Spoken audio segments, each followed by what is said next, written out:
It seems to me that when people have looked at UFO phenomena, they look at it from either a nuts and bolts perspective. All the scientists, they want to get radar returns and kick the tires and, do an EM field and look at radiation, which is fine. I mean, that's fine, but there's more to it than that. People who are in the military and the government want to look at it as, what is there that we can reverse engineer? What can we weaponize? Can we do the same stuff and weaponize it so that we can use it for our defense or offense, or, the gray area in between what's what? And then the social scientists and the humanities scholars say that they treat the subject as if it's a giant mirror and it reflects humanity. We back to ourselves. We look at it and we see ourselves in it. There's psychosocial explanations that basically tend to explain it away. And there's very little out there that considers UFOs and the entities behind them as independent agents, intelligences in their own right.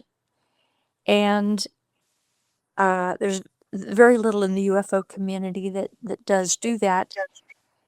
And when I look at, as I'm trying to put together this comparative list of traits of entities, the depictions of the Jinn are very well elaborated, and I find myself returning again and again and again to the framework of the Jinn. And I have to remind myself regularly to stay open to other frameworks. This may not be the most useful one, but for right now, it is a useful one for me. And I've thought quite a bit about, could these entities be the Jinn? Or at least could some of what we're seeing be Jinn? It may be a multifactorial thing, that some of them may be extraterrestrial and some may not be. But to us, they look the same and we don't know how to distinguish between them. That's a possibility. And I don't know yet how to make a distinction. But what I'm trying to do is get the information and make a case that scholars need to start looking at the entities from the point of view of them being intelligent agents. Mhm. Yeah, and you made some really profound points there. As you know, so the three key areas you've mentioned, the nuts and bolts, which seems to be the predominant way that the subject or the phenomena is being approached, and not surprising, considering that we live in a post-enlightenment materialist world. So that's naturally where our attention is drawn towards. And then obviously from a government perspective, that the idea of trying to weaponize and take benefit from this technology, or what we're perceiving as technology, that's another question. That's true. We are, because in any experience, there's two parts. There's what's observed and the interpretation of the person observing it. So it may be because of our current zeitgeist and our conditioning, we see this stuff and we immediately say technology.